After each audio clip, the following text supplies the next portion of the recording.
udah kedatangan tamu dari Swift, dari kakak-kakak Swift kayak gitu, ada dari talent acquisition-nya, ada dari Chief of People-nya, ada dari senior product manager-nya juga, atau dari hiring manager-nya kayak gitu. Jadi bakal banyak banget sih ilmu hari ini, mulai dari kayak CV yang baik itu seperti apa untuk seorang PM, nanti bakal ada personalized CV juga untuk CV yang terpilih, terus juga nanti ada mock interview juga nih untuk yang terpilih juga, jadi nanti teman-teman bisa lihat, oh interviewnya PM kayak gini, oh cara ngejawab case study tuh kayak gini, oh jadi ya hopefully ya, walaupun tidak mungkin ya semua yang di sini di-hire sama Swift, tapi at least teman-teman bisa dapat pembelajaran nih, oh kayak gini caranya. Jadi nanti teman-teman juga punya bekal ya untuk ya siapa tahu ada yang pengen switch career sebagai PM atau pengen ke higher level lagi, pengen career advancement-nya lebih naik lagi nih career PM-nya kayak gitu. Jadi ya materi hari ini bakal daging banget, jadi jangan lupa stay sampai akhir kayak gitu. Nah, sebenarnya di link registrasi kita juga udah reminder ya buat teman-teman jangan lupa upload CV-nya juga, karena nanti bakal di-review nih sama Swift, karena kebetulan Swift memang sedang mencari position untuk product manager. Jadi untuk yang belum upload CV-nya, nanti bisa di-upload ya CV-nya ke link yang nanti bakal dibantu di-share sama Vio. Nah, Vio boleh bantu ya untuk share link-nya di chat box, biar teman-teman yang masih belum upload CV-nya bisa langsung di-upload nih CV-nya gitu. Ya, mana tahu kalian salah satu orang yang terpilih ya di hire sama Swift, enak gitu kan ya, tiba-tiba beres lebaran, wah udah diterima di company baru kayak gitu. Oke deh, jadi itu ya, jangan lupa stay sampai akhir karena nanti ada feedback survey-nya juga dan sertifikatnya akan didapatkan yang isi feedback-nya aja. Kalau gitu kita start ya untuk event hari ini, udah lumayan banyak juga nih yang join dari yang daftar kayak gitu. Nah, untuk sesi pertamanya, hari ini kita udah kedatangan Kak Pratiwi nih, Chief of People dari Swift. Halo Kak Halo, Pratiwi, apa halo kabar teman-teman semua. Kak Halo hari Syura, ini? baik. Oke, baik ya. Oke. Nah, jadi Kak Pratiwi mau menjelaskan nih ke teman-teman Swift tuh apa sih sebenarnya, kayak biar teman-teman lebih yakin lagi nih untuk bergabung dengan Swift kayak gitu. Oke deh. Kalau gitu boleh langsung aja nih ke Kak Pratiwinya. Thank you Kak Pratiwi. Oke, thank you Kak Sura buat waktunya. Ini slide-nya udah kelihatan, teman-teman? Udah. Udah ya? Oke, thank you semuanya. Udah join ya di sesi kita hari ini. Padahal udah jam 8 malam juga ya. Amazed juga saya, banyak juga teman-teman yang hadir ikut untuk acara ini. Semangatnya terasa banget ya. Oke, nah di sini juga thank you buat Apiari udah nyelenggarain event ini untuk Produk Karir Network kita. Dan tentu saja terima kasih sudah mengundang Swift untuk ikut serta dalam acara hari ini. Nah, mungkin di sini penasaran aja sih, teman-teman pada tahu, ada yang tahu Swift mungkin? Sudah tahu sebelumnya atau baru pertama kali dengar, mungkin bisa ditulis di kolom chat mungkin. Ya, nah, dan kalau misalnya mungkin yang belum kenal, di sini makanya saya mau memperkenalkan dulu apa itu Swift. Tapi saya yakin teman-teman pasti semuanya udah pernah dengar yang namanya Tokopedia ya. Oke, salah satu platform e-commerce terbesar di Indonesia. Oke, jadi saya langsung mulai saja. Nah, apa itu Swift? Siapa sih Swift gitu kan? Ya, bagi yang baru pertama kali dengar ya. Gitu. Oke, jadi Swift ini adalah company penyedia jasa fulfillment dan delivery service untuk B2C e-commerce di Indonesia. Apa sih gitu kan? Apa fulfillment dan delivery service ini gitu. Nanti akan saya jelaskan di slide berikutnya. Nah, yang pasti Swift ini adalah perpanjangan tangan dari Tokopedia, or we can say subsidiaries of Tokopedia, part of Goto Group, yang menghandle end-to-end proses logistik di Tokopedia. Sehingga kalau misalnya teman-teman mungkin pernah berbelanja di Tokopedia, nah pasti kan ada tuh pengiriman barang-barang sampai dengan aman di tempat teman-teman kan. Nah, disitulah peran Swift dalam mengantarkan barang-barang teman-teman sampai teman-teman terima paketnya sampai di rumah, seperti itu. Jadi Swift adalah logistik company-nya Tokopedia, simpelnya seperti itu. Oke, nah apa sih yang kita lakukan di Swift ya? Apa sih gitu? Tadi udah disebutkan fulfillment service dan delivery service ya gitu. Nah, mungkin simpelnya bahasanya pergudangan kali ya. Cuma bedanya Swift as a fulfillment center dengan pergudangan pada umumnya itu apa sih gitu kan? Nah, fulfillment, kalau pergudangan pada umumnya saya yakin teman-teman pasti kebayang lah ya, biasanya kayak ada perusahaan besar yang masukin barang ke gudang in bulk gitu kan, terus keluarnya juga barang-barang besar gitu ya, di mana biasanya pergudangan itu sebagai transit untuk ada intermediaries-nya lagi dulu, ke distribution center dulu, ataupun sebelum sampai ke end customer, seperti itu. Nah, Swift sedikit berbeda di mana setelah kita menerima barang-barang nih dari customer kita kan adalah seller pastinya ya, seller-seller kita. Nah, barang-barang yang di-handle atau dikelola oleh Swift ini pada akhirnya akan sampai ke tangan end customer secara langsung. Jadi kalau teman-teman beli barang tuh di Tokopedia ya, terutama dengan logo-logo dilayani Tokopedia, nah itu adalah barang-barang yang dikirimkan langsung dari gudangnya Swift, seperti itu. Jadi Swift membantu para pelaku-pelaku usaha untuk menghandle barang-barang mereka dan membantu mereka untuk proses logistiknya dan juga delivery-nya sampai ke customer. Dan sekarang Swift sendiri itu sudah memiliki 7 fulfillment center dan 10 hub di seluruh Indonesia ya. Ada di Sulawesi, ada di Jawa, di Bali, dan banyak lagi. Nah, kemudian yang kedua pastinya adalah delivery service. Nah, Swift ini bekerja sama dengan banyak sekali 3PL untuk memastikan teman-teman mendapatkan barang sesuai dengan SLA yang sudah kita janjikan gitu ya. Banyak sekali jenis-jenis pengiriman yang kita provide, ada yang instan, ada yang same day, ada juga yang antar pulau, intercity, segala macam itu kita cover gitu ya. Nah, coverage kita sekarang sudah lebih dari 95% location di Indonesia. Ups, ada typo ya, baru lihat. Sorry. Nah, kemudian yang berikutnya lagi adalah yang lagi happening sekarang banget ya, yaitu kita juga sudah memasuki yang namanya era quick commerce gitu ya. Apa sih quick commerce itu gitu? Sekarang udah mungkin kita sekarang mungkin masih amazed ya gitu, pengiriman instan gitu misalnya dalam 3 jam sampai, dalam 4 jam sampai gitu ya.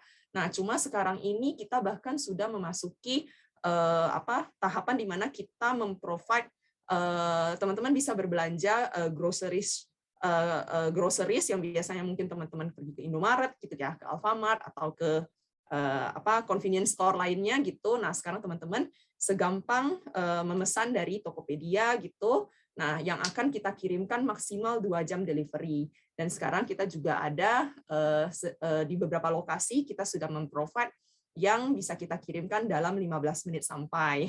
Amazing ya. Nah, mungkin oke, tadi sudah saya jelaskan fulfillment service itu begini, begitu, delivery service, quick commerce, cuma mungkin, aduh Kak, belum kebayang kali ya, Swift itu bentuknya gimana sih, gitu. Nah, ini saya ada sedikit video mungkin untuk membantu teman-teman juga ngeliatin apa sih yang sebenarnya Swift lakukan di balik pesanan yang teman-teman terima sehari-hari kalau teman-teman pesan dari Tokopedia ya. Oke, ini videonya silahkan dinikmati. Sebentar. Oke.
Mbak Pratiwi cuma mau cek aja nih nggak ada suaranya ya.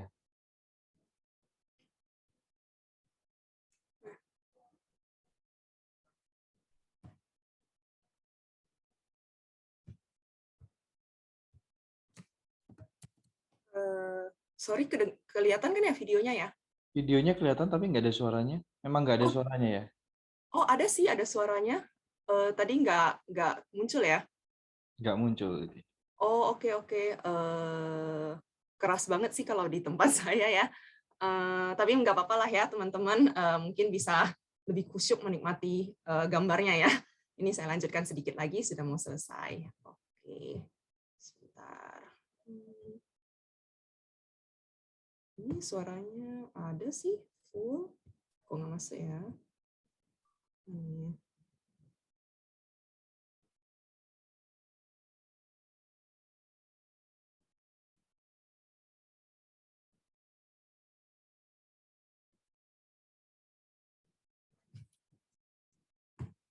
Oke, sip.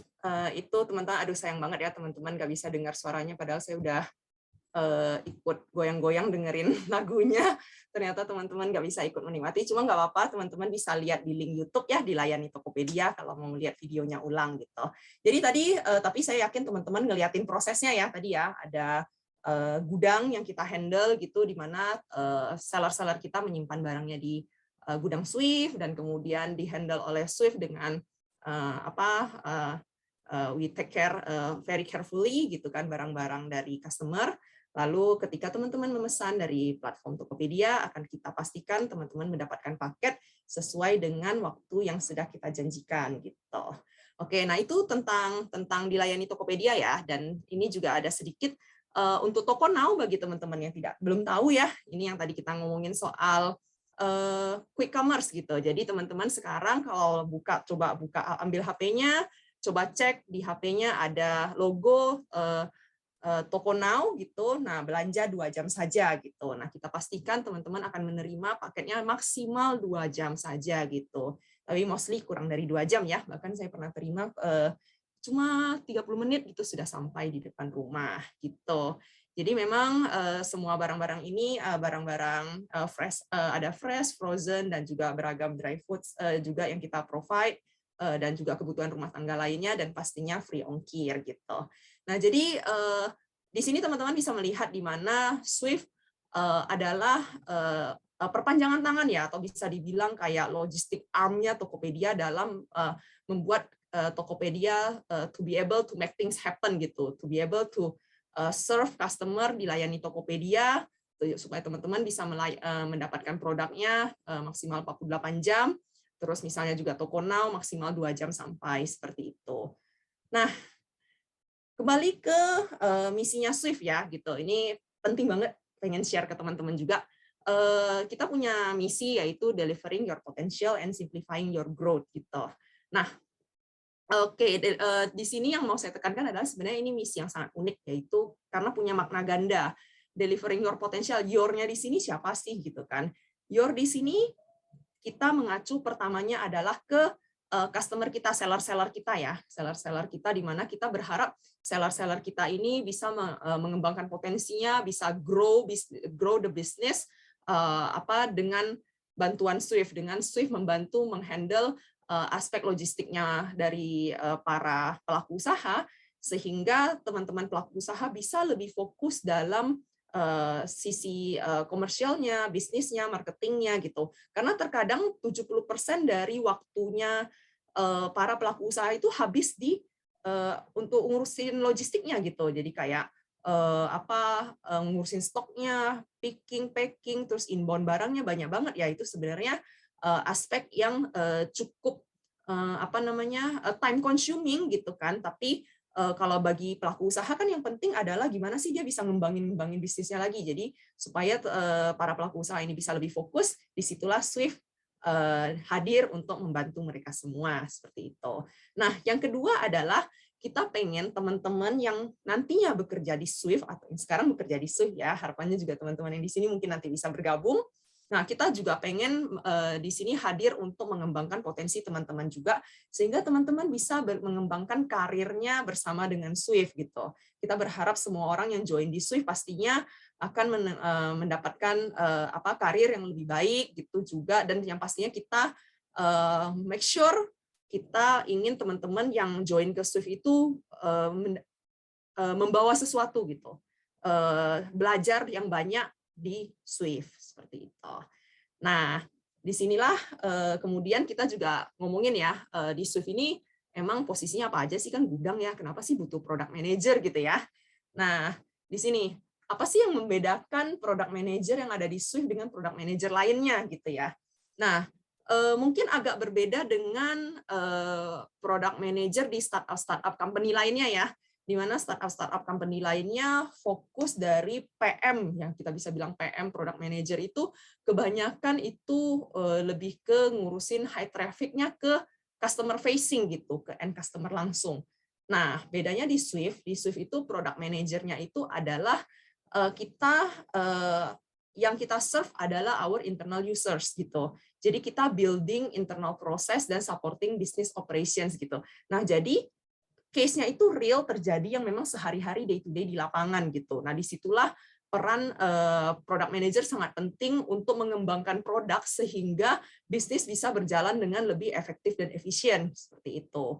Nah, sekarang kita produk yang sedang kita kembangkan itu ada banyak, yaitu warehouse management system, integrated business planning system gitu ya, dan juga ada sistem shipment dan orchestrator gitu.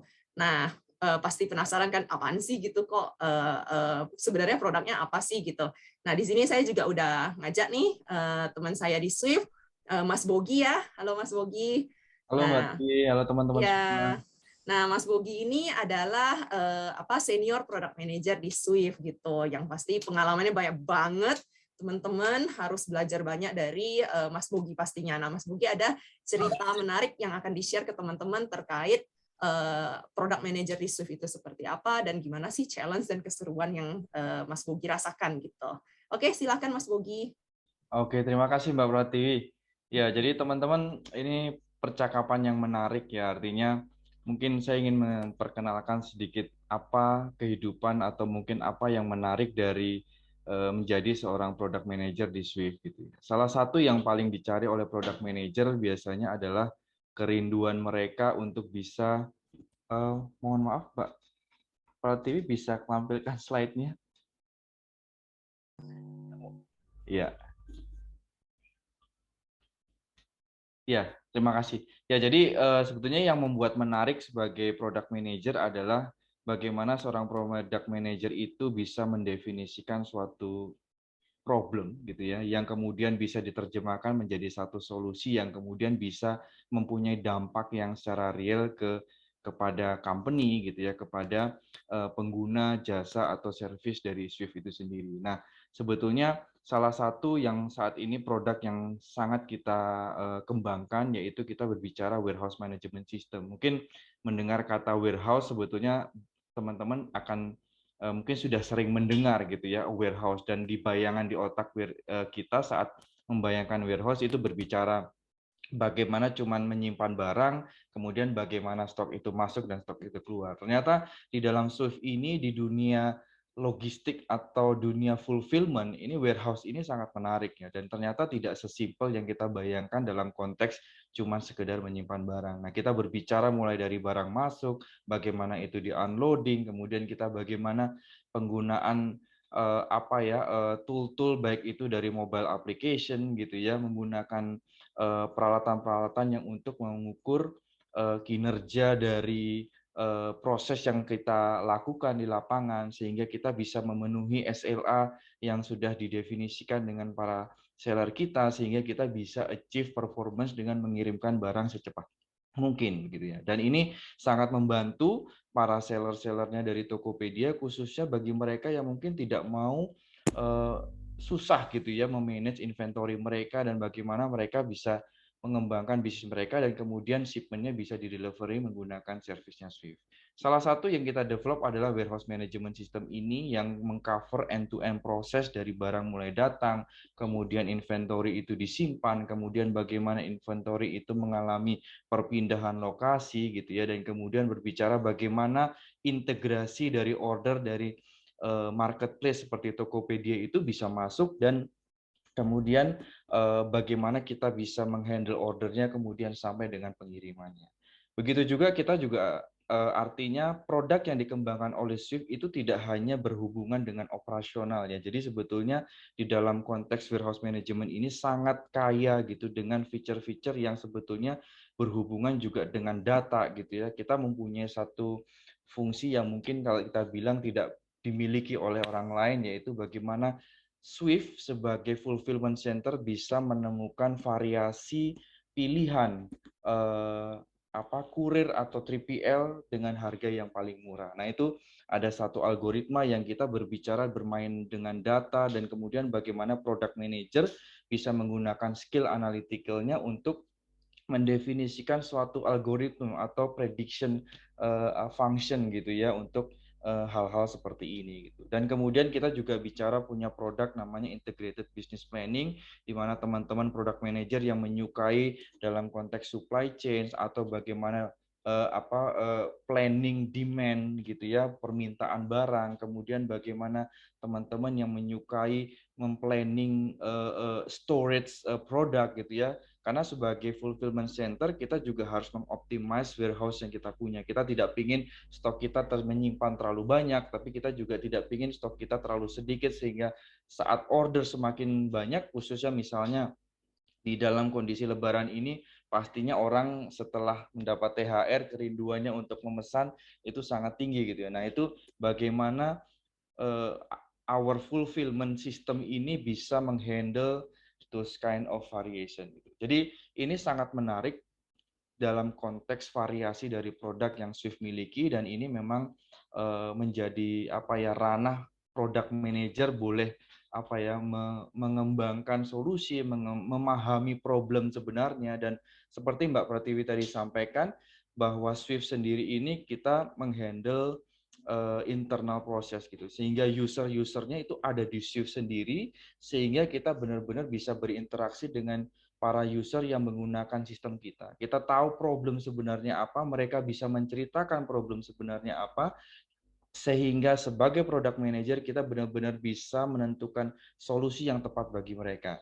Dan saat solusinya tepat, pasti real impact-nya juga akan benar-benar terdampak, yaitu prosesnya semakin efektif, efisien, yang pasti berimpact kepada cost reduction, yang kemudian revenue secara perusahaan itu akan meningkat, dan itu benar-benar bisa kerasa gitu. Dan saya rasa itu salah satu harapan seorang product manager, bagaimana kontribusinya dia bisa memberikan kontribusi yang juga baik kepada perusahaan.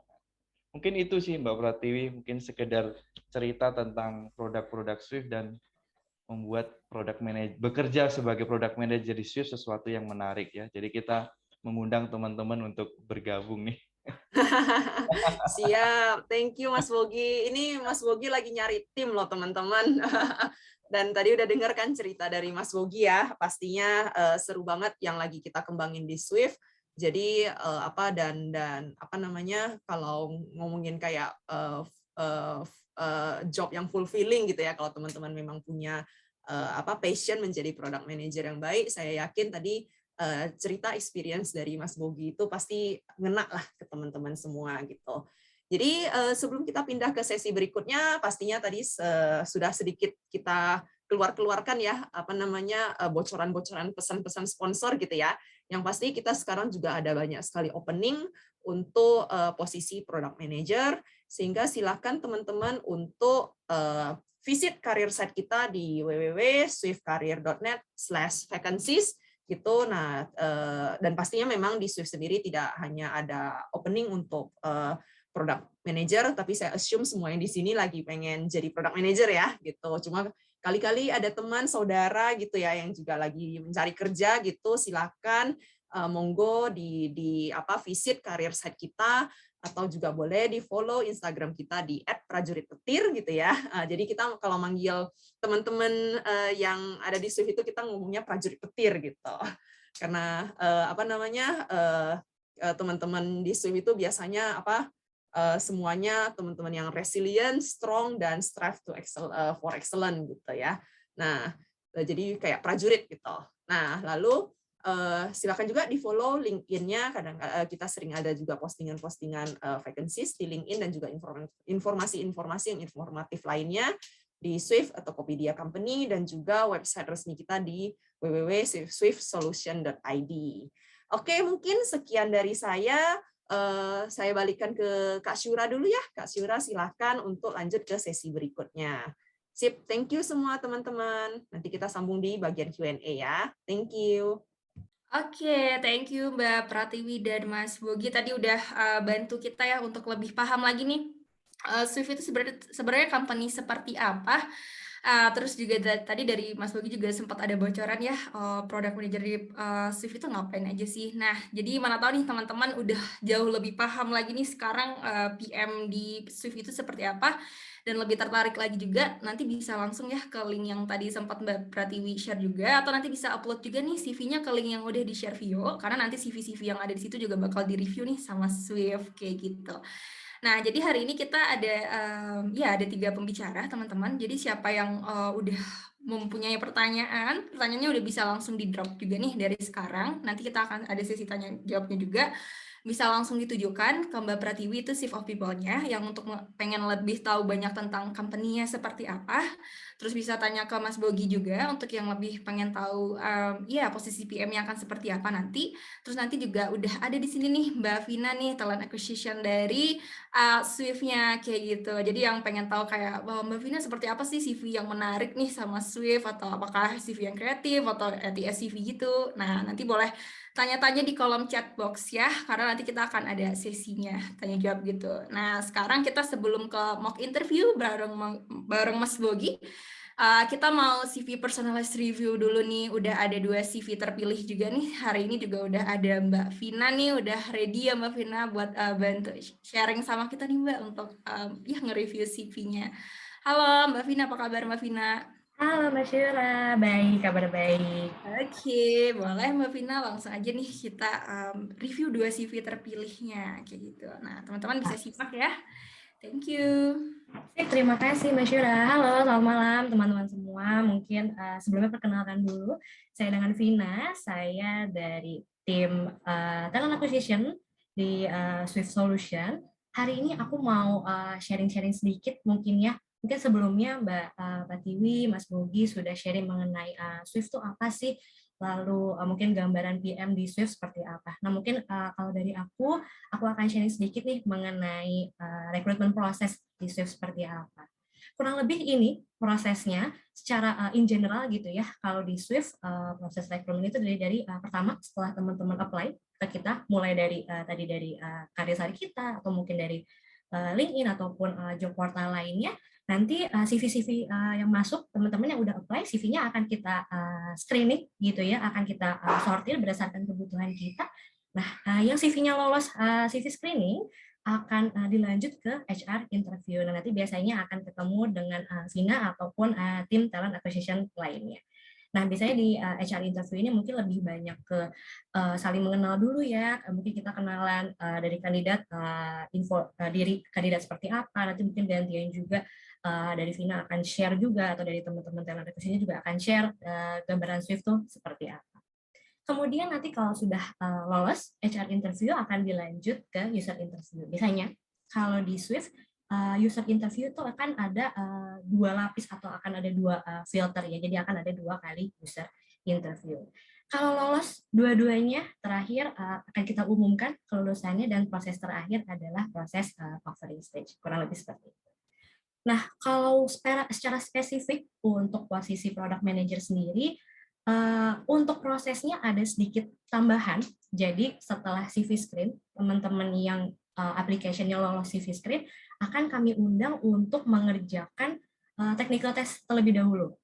Technical testnya gambarannya kurang lebih kami sudah siapkan kayak semacam case gitu ya. Teman-teman nanti diminta atau tugasnya adalah untuk memberikan idenya yang sekreatif mungkin secara perspektif product manager. Kurang lebih gambaran technical testnya seperti itu. Apabila technical testnya sudah selesai, dikumpulkan lagi ke kami, ke tim talent acquisition, biasanya sambil nunggu user untuk review hasil tesnya, akan HR interview terlebih dahulu. Nanti kalau HR interview-nya lolos, technical testnya lolos, baru lanjut ke user interview. Kurang lebih gambaran proses seleksi di Swift seperti itu. Oke, mungkin sebelum teman-teman mengikuti proses seleksi di Swift gitu ya, Yang pasti kuncian utamanya adalah tadi di tahap pertama adalah CV screen dulu ya. Kalau CV screen-nya lolos, baru lanjut ke proses seluruh rangkaian proses seleksi di Swift. Nah, kali ini mungkin aku akan sedikit share mengenai gimana sih membuat CV gitu yang baik gitu ya, kurang lebih seperti itu. Tapi mungkin aku akan menekankan sedikit gitu ya. Menurutku nggak ada CV yang salah, nggak ada CV yang benar. Semua CV itu baik gitu ya, tapi alangkah lebih baiknya kalau menggunakan tips-tips nih yang udah aku rangkum di sini. Kurang lebih ada 3 langkah gitu ya untuk membuat CV yang baik.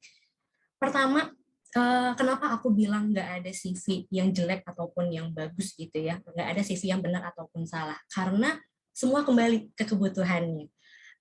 Teman-teman mesti lihat perusahaan apa yang teman-teman apply, kemudian posisi apa yang teman-teman apply, bahkan satu posisi, misal product manager di Swift dengan product manager di perusahaan lain mungkin akan berbeda. Nah, jadi disarankan untuk teman-teman sebelum apply CV atau sebelum membuat CV gitu ya, untuk melakukan research mengenai company terlebih dahulu. Dilihat dulu nih, mungkin teman-teman bisa cari. Sekarang kan udah gampang ya, tinggal buka Google, tinggal ketik nama perusahaannya, muncul semuanya resultnya. Bisa lihat dari websitenya, atau mungkin dari LinkedIn-nya, atau mungkin teman-teman bisa cari-cari gitu ya di LinkedIn, siapa-siapa aja nih yang kerja di perusahaan tersebut gitu. Nah, dari situ teman-teman pasti bisa dapatlah gambaran, oh perusahaannya seperti apa, mungkin budayanya seperti apa, kemudian kebutuhan dari mereka seperti apa, atau mungkin ya kurang lebih teman-teman jadi punya gambaran lah untuk menentukan nih. Nah, yang tahap kedua, menentukan format terbaik sesuai kebutuhan dari company yang akan di-apply oleh teman-teman.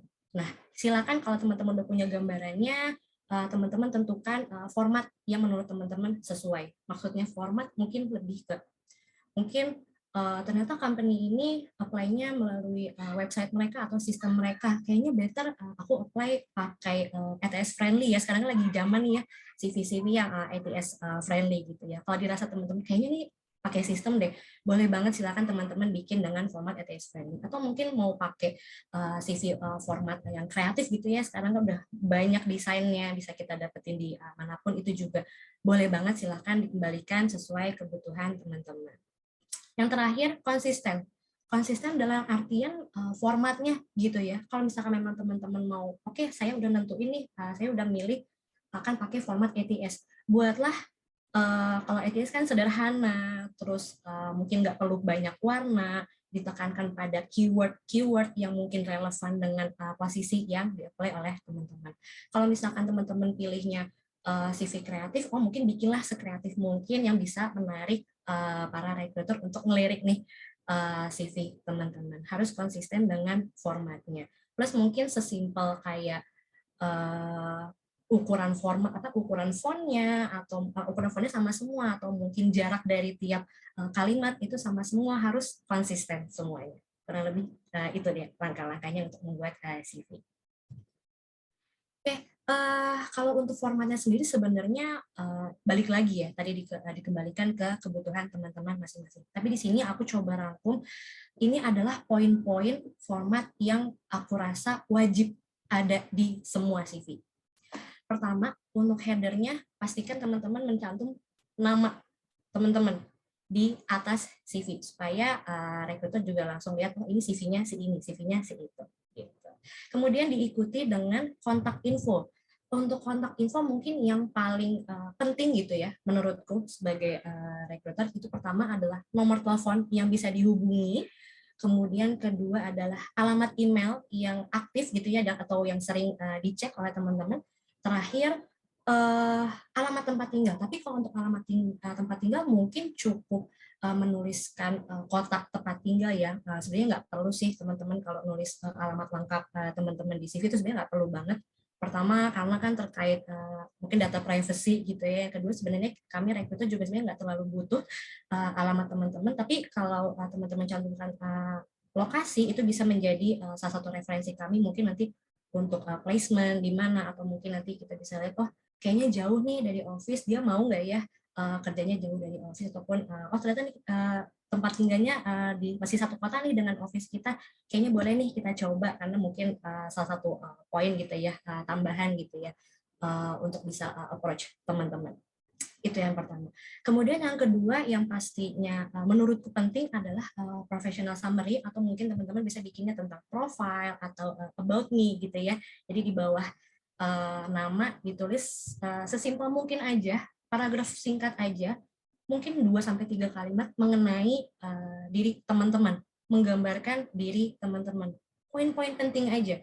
Misal lulusan mana, pengalamannya sudah berapa lama, di industri apa, ataupun mungkin achievement yang pernah teman-teman capai, itu silakan boleh banget tulis di situ, tapi cukup singkat aja. Karena mungkin untuk secara detail, teman-teman bisa nanti tulis di experience ya, di bagian experience. Kemudian lanjut, poin yang ketiga yaitu poin latar belakang pendidikan. Menurut aku cukup penting juga, karena mungkin banyaklah beberapa posisi yang memang mengharuskan dari lulusan tertentu. Jadi informasi mengenai pendidikan itu sangat penting. Mungkin cukup pendidikan terakhir sih, nggak usah dari TK atau dari SD itu enggak sih, sebenarnya nggak perlu. Mungkin yang paling penting adalah pendidikan terakhir. Kemudian poin yang keempat yaitu experience dan achievement. Ini yang paling penting, experience apapun itu, mungkin misal fresh graduate kadang-kadang suka kepikiran, aduh aku belum ada pengalaman kerja, nulis CV-nya gimana ya. Teman-teman boleh banget nulis experience selama masa perkuliahan gitu ya. Pasti teman-teman selain studi gitu ya, mungkin punya kegiatan lain, baik di dalam kampus maupun di luar kampus. Kalau menurut teman-teman itu memang membanggakan gitu ya, itu boleh banget, silakan dituliskan experience-nya di situ. Ngapain aja, sebagai apa, mungkin di organisasi apa, kemudian pencapaian teman-teman di selama experience itu ada apa aja, silakan boleh banget ditulis. Pun buat teman-teman yang mungkin sudah berpengalaman sebelumnya, pasti sangat penting banget untuk nulis pengalaman kerja teman-teman seperti apa. Teman-teman bisa nulis posisinya apa, di perusahaan apa, kemudian jangan lupa durasinya dari kapan sampai kapan, kemudian selalu usahakan tulis job description-nya ya, gambaran aja sedikit, kurang lebih yang dikerjakan pada posisi itu tuh apa aja, atau mungkin bisa tambahkan cakupannya apa aja, atau mungkin membawahi berapa bawahan, atau mungkin setim dengan siapa, kurang lebih bisa ditulis di situ, menggunakan poin-poin aja secara singkat. Terakhir yang menurutku paling penting untuk dicantumkan di CV adalah mengenai qualification ataupun skill teman-teman. Pengalamanku, aku sering banget nemu CV yang menggunakan misalkan nulis skillnya leadership, dia misalkan tulis pakai leadership 100%, Microsoft Office 50% misalkan, atau mungkin pakai diagram-diagram tertentu yang menggambarkan tingkatan skill teman-teman gitu. Menurutku sebenarnya itu nggak perlu, karena menurutku itu malah akan sangat subjektif sekali ya, karena itu berdasarkan penilaian teman-teman, karena misalkan kemampuan Microsoft Office teman-teman 100%, menurut teman-teman belum tentu 100% buat recruiter gitu ya. Jadi teman-teman cukup simpel aja tulis poin-poin atau list aja, misalkan skill leadership, teamwork, atau mungkin technical skill lainnya, cukup di list aja. Ini balik lagi ke sini. Most important adalah yang paling penting dari CV adalah simple, informatif, dan juga aku lebih suka ngeliat CV sih yang menggunakan poin-poin atau bullets gitu ya. Ini menurutku yang paling penting ada di CV. Kalaupun ada tambahan-tambahan, misalkan kayak kalau pernah dapat award mungkin, atau mungkin ada pengalaman volunteer, atau mungkin punya publikasi karya ilmiah, reference number, ataupun mungkin hal-hal lain yang relevan dengan profesi teman-teman, itu juga boleh kok dituliskan secara singkat aja. Kurang lebih seperti itu. Oke, kemudian di sini aku masuk ke CV review ya. Jadi aku terima nih CV teman-teman. Terima kasih banyak yang sudah mengirimkan CV-nya, tapi aku nggak akan bahas semuanya. Jadi ini aku pilih beberapa yang akan kita bahas. Ini adalah salah satu contoh yang pertama. Nah, di sini contoh satu ini kalau aku baca tadi ya, ini kayaknya fresh graduate ya yang punya CV ini ya. semoga yang punya sadar ya, ini CV-nya punya kamu gitu ya. Nah, menurut aku ini adalah CV yang bagus untuk seorang fresh graduate. Bahkan di sini kalau aku baca sebenarnya belum lulus, bahkan ya di sini masih berkuliah dari 2021 sampai expected 2025. Tapi di sini aku kasih contoh, aku tampilkan CV ini sebagai contoh untuk teman-teman yang fresh graduate. Menurutku ini sudah cukup bagus. Pertama, apa yang bikin bagus menurutku adalah pertama pastinya awalnya dari headernya dulu ya. Di sini dia menuliskan nama lengkap dan juga kontaknya. Di sini dia hanya menuliskan kontak, nomor telepon, email, dan juga kota tempat dia tinggal. Itu sudah cukup banget untuk memberikan informasi kontak untuk recruiter. Kemudian di sini dia juga menuliskan latar belakang pendidikannya nih. Pertama nih, menurutku untuk teman-teman yang fresh graduate ataupun mungkin yang belum lulus ketika membuat CV, menurutku yang paling utama atau yang bisa didahulukan adalah info mengenai education-nya terlebih dahulu. Kemudian di sini juga yang sudah baik menurutku dari CV ini adalah di sini dia menuliskan skill-nya ya, yang related dengan misalkan ceritanya di sini kan teman-teman kan apply untuk produk gitu ya. Nah di sini dia udah cantumkan beberapa skill-skill yang memang relevan dengan skill yang dibutuhkan sebagai product manager. Kemudian di sini dia menuliskan experience dan juga achievement-nya selama dia menempuh pendidikan nih. Misal contohnya di sini kita lihat dia kan di sini masih berkuliah ya. Nah selama kuliah ternyata dia aktif nih di organisasi ISEC sebagai team leader of customer experience. Di sini dia cerita dia responsible untuk apa aja. Kemudian di sini dia juga tulis nih, full in charge of managing stakeholder relationship, doing marketing with target partisipan kurang lebih 70 orang. Nah, mungkin akan lebih baik lagi kalau di sini ditulis target partisipan 70, tercapainya berapa? Tercapainya kenapa? Mungkin karena posting di sosial medianya sehari sekali atau mungkin apa, itu akan lebih bagus lagi. Jadi targetnya apa, yang dicapai berapa, dan kenapa itu bisa tercapai, apa yang dilakukan sehingga targetnya bisa tercapai. Plus yang sudah baik dari CV ini adalah formatnya yang konsisten. Bisa dilihat di sini konsistennya, contoh tiap-tiap section dikasih garis nih, misalkan section education, kasih garis, kemudian kontennya.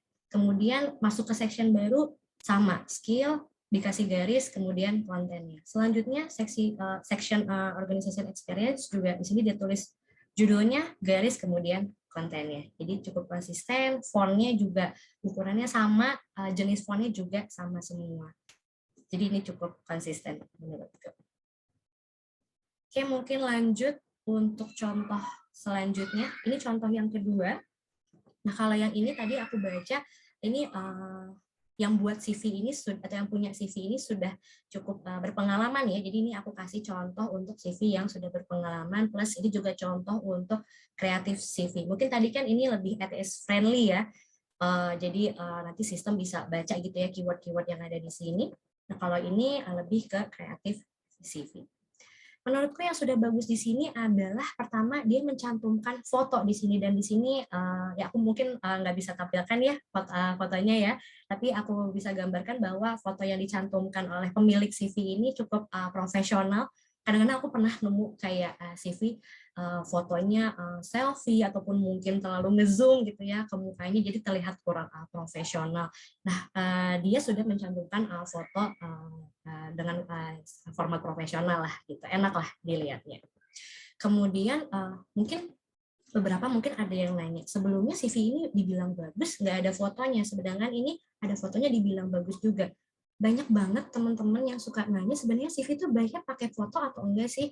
Nah, mungkin balik lagi ya ke kebutuhan. Kalau misalkan teman-teman apply menggunakan ETS friendly, aku sarankan sih mungkin nggak perlu pakai foto ya, karena pengetahuanku sistem nanti akan kesulitan untuk nge-screening CV kalau ada format gambar gitu ya. Sedangkan kalau misalkan nggak pakai ETS, mungkin apply di job portal atau mungkin kirim langsung ke recruiternya, mau kirim CV profesional, CV dengan foto seperti ini juga boleh banget, nggak masalah. Buat aku foto itu cukup membantu. Aku jadi bisa melihat gitu ya, oh ini laki-laki atau perempuan gitu ya. Kadang-kadang nggak dipungkiri gitu ya, kadang-kadang ada beberapa kebutuhan yang mungkin user prefernya laki-laki atau user prefernya perempuan gitu, kadang-kadang ada kebutuhan seperti itu.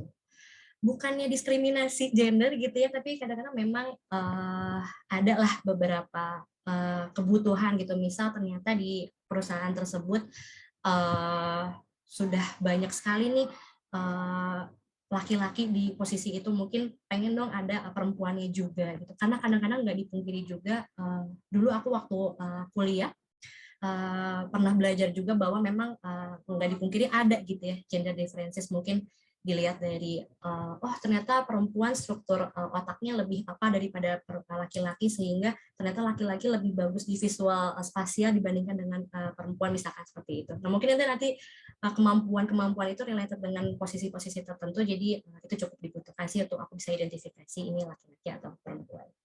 Itu pertama terkait foto. Kemudian yang kedua, sama seperti tadi ya, dia mencantumkan nama dan juga kontak tuh di bagian atas. Kemudian dia di sini mencantumkan professional summary-nya nih. Di sini dia tuliskan dia experience di product manager, dia minat di posisi apa aja, atau mungkin nanti teman-teman bisa tambahkan juga kalaupun ada achievement bisa banget ditulis di summary ini. Kemudian yang sudah bagus lagi menurutku adalah di sini dia menceritakan juga pengalaman kerjanya, dia tuh ngapain aja, cakupannya seperti apa, dia nge-handle berapa tim, atau mungkin dia banyak koordinasi dengan tim apa aja. Di sini dia ceritakan semuanya. Kalau dilihat sebenarnya singkat gitu ya, tapi menurutku informasinya sangat cukup informatif. Jadi cukup dengan bullet-bullet ini, tapi sudah mencakup semua informasi.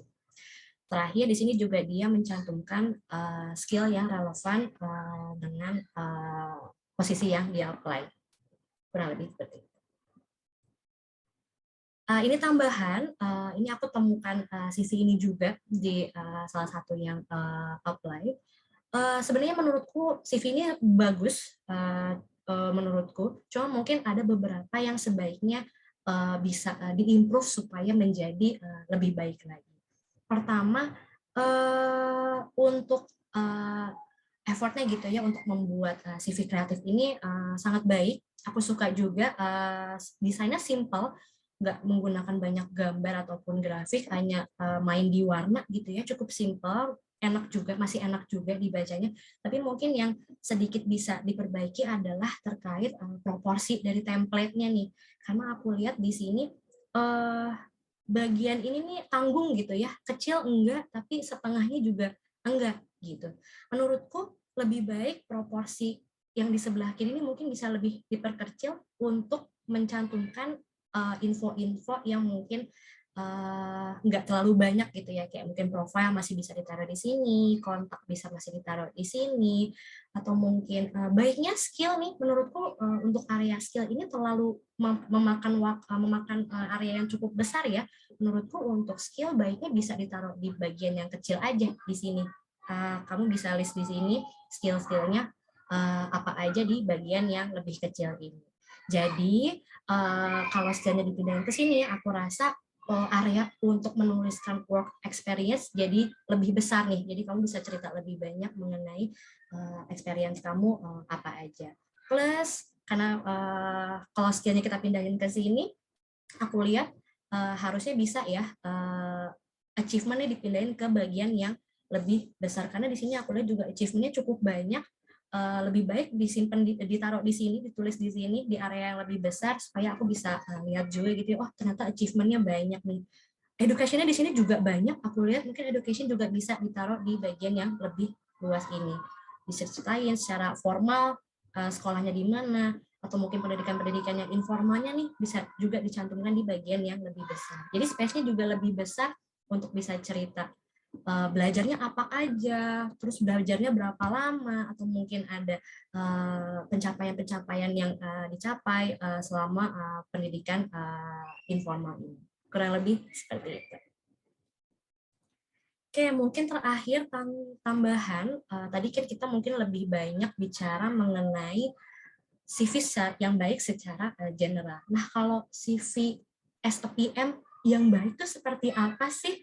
Ya, mungkin aku bisa bilang balik lagi ke tadi ya, simple, tapi informatif, Jadi usahakan teman-teman yang mau apply as a PM gitu ya, bisa mungkin fokus pada work experience-nya, di situ bisa cerita as a PM di mana, ngapain aja, cakupannya apa aja, mungkin bisa ceritain. Kalau teman-teman product manager kan biasanya handle tim gitu ya, mungkin bisa diceritain timnya ada berapa, timnya apa aja, posisi apa aja, atau mungkin banyak koordinasi dengan pihak-pihak siapa saja, atau mungkin ceritain di situ sedikit menjadi PM di industri apa, produk yang di-develop apa, apakah nge-develop untuk internal ataupun eksternal. Silakan ceritakan di situ sebanyak-banyaknya supaya kami recruiter bisa dapat informasi yang banyak juga. Mungkin kita lihat, oh ternyata dia nge-handle tim yang cukup banyak, bisa jadi leadership-nya cukup baik, misalkan seperti itu. Atau mungkin kalau teman-teman cerita achievement-nya di situ apa, oh mungkin kandidat ini cukup baik ya cara kerjanya, atau mungkin strategic thinking-nya, ataupun mungkin problem solving-nya, dan segala macam. Jadi dari referensi-referensi itu kita bisa mulai menerka-nerka nih, oh kayaknya kandidat ini potensial deh, dan pasti kesempatan untuk dipanggil akan semakin besar. Kurang lebih mungkin itu dari aku. Terima kasih banyak, aku kembalikan ke Mbak Syura. Terima kasih.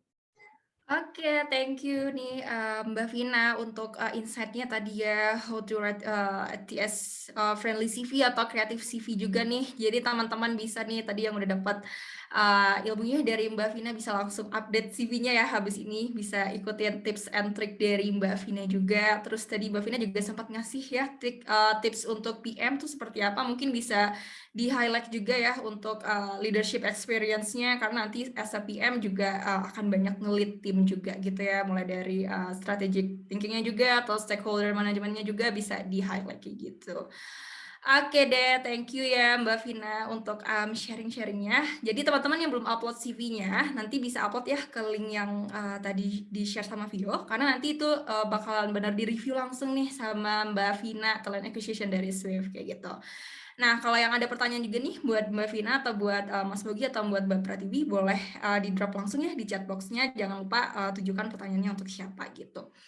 Nah, kalau gitu kita lanjut ke sesi selanjutnya. Hari ini kita bakal ada mock interview juga langsung nih bareng senior product manager dari Swift bareng Mas Bogi hari ini.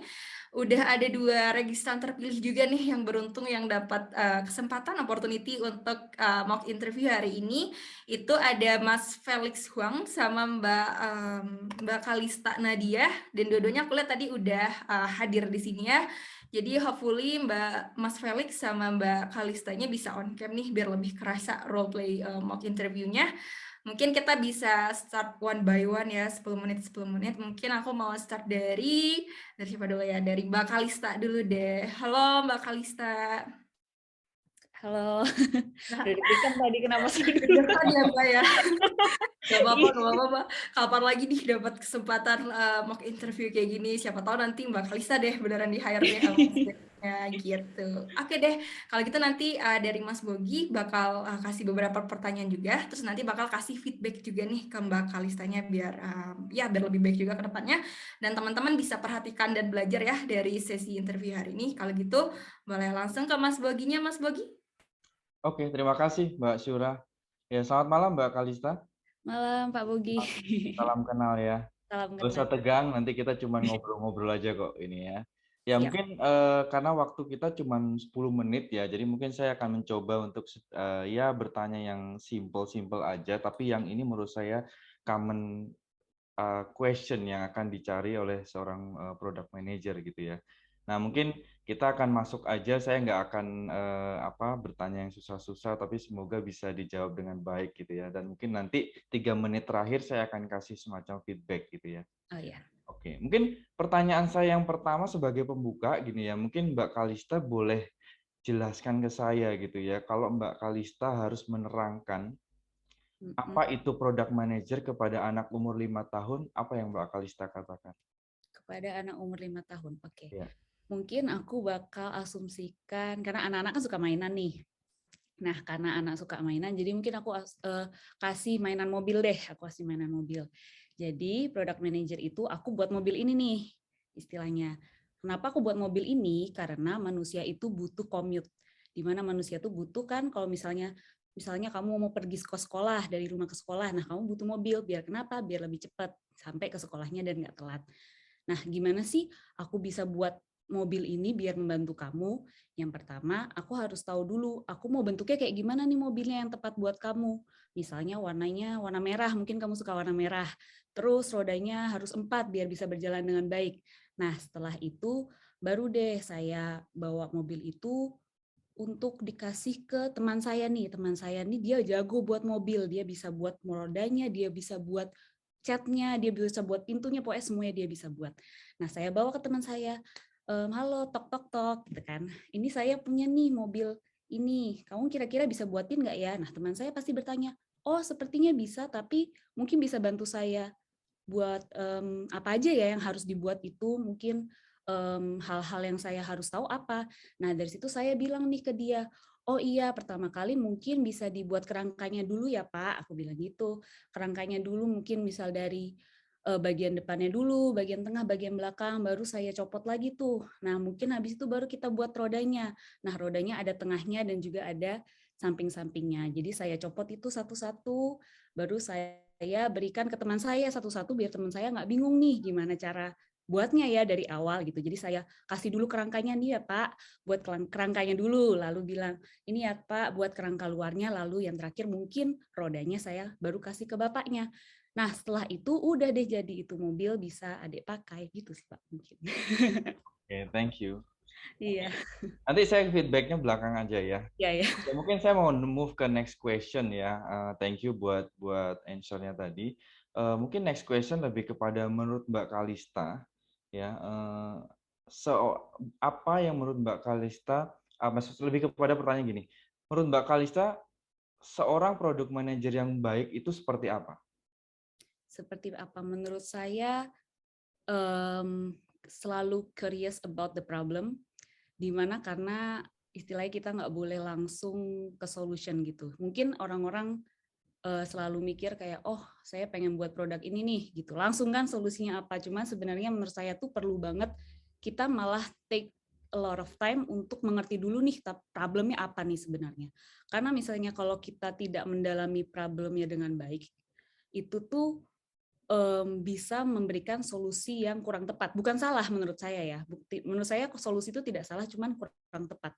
Karena dari pengalaman saya, kalau misalnya kita kurang mendalami, sebenarnya solusinya tuh sepertinya terjawab nih udahan, tapi setelah kita dalami lagi, oh jadi nggak terjawab gitu. Jadi menurut saya product manager yang tepat itu selalu bertanya-tanya apakah benar ini solusi yang tepat dan selalu menggali lebih dalam sih Pak untuk problem sebenarnya itu apa. Gitu. Jadi sebetulnya apakah sebagai seorang product manager memang hanya mencari problem ya? Tapi maksudnya itu jadi memang poin penting gitu ya. Nah, kira-kira dari Mbak Kalista sendiri selain itu apa yang paling a good product manager gitu ya? Kalau menurut saya berikutnya adalah komunikasi sih Pak. Kenapa komunikasi? Karena sebenarnya product manager itu saya pernah dengar bukanlah pemimpin, tapi dia harus menginfluence others gitu. Jadi kenapa komunikasi penting? Karena dalam membuat suatu produk itu benar-benar butuh kerjasama dari banyak tim. Bahkan mungkin cross-functional team itu juga banyak. Di mana engineer, designer, kita harus bisa buat mereka tuh punya visi yang sama terhadap produk ini tuh mau dibawa kemana. Dan komunikasi juga bisa dengan banyak hal, dengan dokumentasi, mungkin dengan cara kita presentasi, dengan meeting setiap hari. Lalu habis itu kita juga harus istilahnya mengintegrasikan semua ini dengan tim lain. Nah, jadi kan kita lagi nih yang mengkomunikasikan dengan tim lain. Nah, misalnya tim lain pun ada sesuatu yang kiranya akan berpengaruh dengan produk kita, kita juga harus menyesuaikan lagi dan juga kembali ke tim untuk bisa disesuaikan. Gitu sih, Pak. Kedua, komunikasi yang paling penting. Oke, thank you. Ya, I think that's a good question ya, a good answer juga ya. Dan mungkin berikutnya aku mau masuk ke sedikit lebih kepada role as a product manager gitu ya. Kalau mungkin aku mau bertanya, kalau Mbak Kalista sebagai seorang product manager gitu ya, apa yang Mbak Kalista lakukan untuk mencegah produk yang Mbak develop itu gagal? Untuk mencegah yang saya develop gagal ya. Menurut saya itu pertanyaan yang gimana ya, cukup sulit untuk dijawab. Saya yakin untuk semua product manager karena saya tahu nggak mungkin dalam perjalanan seorang product manager itu 100% berhasil. Saya yakin itu pasti ada kegagalan pasti. Jadi mungkin untuk prevent itu planning yang bagus sih. Jadi setidaknya kita bisa nge-prevent dengan cara pertama kita benar-benar planning yang bagus, kita mungkin bisa berpikir ke depan kira-kira bottleneck apa yang bisa terjadi seperti itu. Dan yang kedua untuk matriksnya itu kita bisa buatnya tuh lebih terukur saat selama diproses gitu. Jadi setidaknya sebelum kita deploy beneran, sebelum kita benar-benar keluarkan customer, kita bisa melihat nih tanda-tanda kalau misalnya produk itu tuh tidak akan berhasil nanti di pasar. Mungkin bisa dengan user research terlebih dahulu, kita kasih nih ke customer kira-kira kalau misalnya desainnya seperti ini bagaimana, membantu atau tidak, dan lain sebagainya. Mungkin dari situ bisa me-prevent lah untuk produk itu gagal. Jadi kita bisa kasih preview sedikit ke klien atau customer kita terlebih dahulu mengenai desain yang sudah kita buat.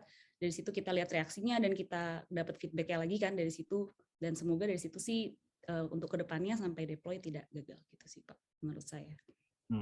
Oke. Jadi sebetulnya dari Mbak Kalista sendiri lebih kepada fokus, sebenarnya kalau mau boleh tahu, fokusnya berat kemana gitu? Apakah Mbak Kalista lebih prefer untuk memonitor lebih kepada make sure monitoringnya cukup baik untuk mendapatkan identifikasi kegagalan itu di awal gitu ya? Ataukah sebetulnya dari segi as a product manager Mbak Kalista lebih prefer untuk mengetahui potensi kegagalan itu di awal? Mana yang akan Mbak Kalista lebih fokuskan? Kalau saya sih bakal bilang untuk lebih fokus along the way, karena kalau misalnya di awal itu menurut saya tidak mungkin langsung perfect gitu sih Pak. Jadi mungkin saya bakal lebih fokus memonitor setelah itu, dan kita lebih fleksibel gitu loh, fleksibel aja. Kita harus menerima bahwa suatu produk tuh bisa berubah, requirement-nya bisa berubah, dan bakal banyak iteration gitu sih Pak. Jadi mungkin lebih memberatkan ke proses setelah mengetahui memonitornya. Oke. Boleh mungkin next question-nya lebih kepada mungkin sedikit kalau saat ini mungkin ada nggak satu produk yang menurut Mbak yang Mbak sukai gitu ya, dan kemudian Mbak merasa ada hal apa yang bisa diimprove dari produk tersebut? Oke. Karena hobi saya tuh dengar musik ya, jadi yang benar-benar produk yang saya sukai dan setiap kali saya pakai itu Spotify ya, kita sebut Spotify. Nah, Spotify ini udah semua orang juga tahu ini platform di mana kita bisa mendengarkan lagu secara online, offline dan lain sebagainya. Nah, menurut saya di Spotify ini tuh bisa dibilang ada 3 persona lah, kita anggap ada 3 persona. Persona pertama adalah artis, di mana mungkin dia butuh cari inspirasi terus-menerus terhadap lagu-lagu gitu. Yang kedua adalah mungkin aku bilang student lah ya. Student karena biasa saya mengalami juga sebagai student dulu tuh pokoknya harus tahu top 100 hit song itu yang di dunia ini apa gitu, yang trending di TikTok apa gitu.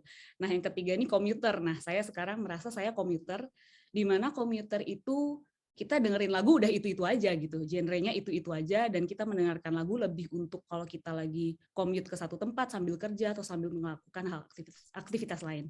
Nah, saya kan tadi part of commuter. Nah, menurut saya Spotify ini menyelesaikan beberapa pain point saya sih sebagai commuter ya. Pertama, mereka bisa merekomendasikan nih genre-genre yang biasanya saya dengar tuh apa gitu di weekly playlist. Nah, itu tuh sangat membantu sekali.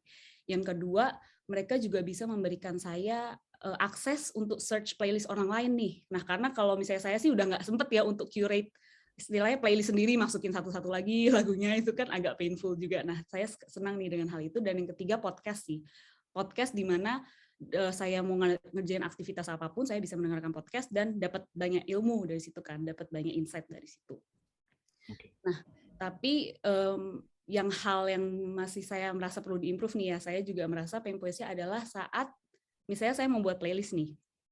Saya mau membuat playlist di mana kalau kita mau buat playlist Spotify itu ada 2 cara. Pertama, ada 3 cara.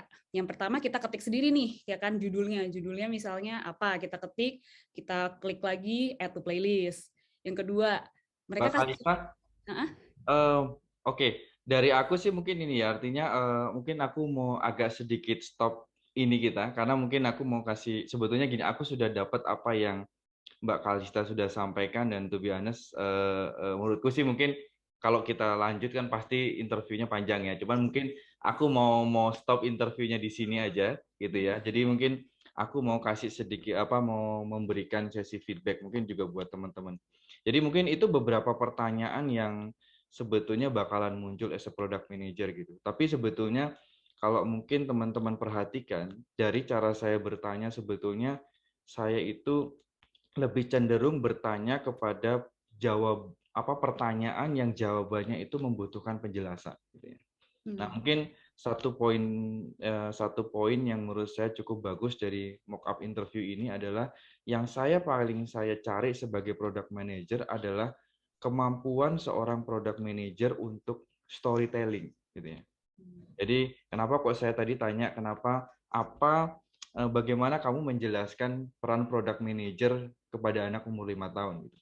Nah, dari cara Mbak Kalista tadi menjelaskan, saya merasakan bahwa ada semacam satu flow atau satu skill dari Mbak Kalista dalam menceritakan sesuatu. Karena menurut saya, as a good product manager, selain dia menurutku basicnya adalah paham masalah, kemudian menentukan solusi.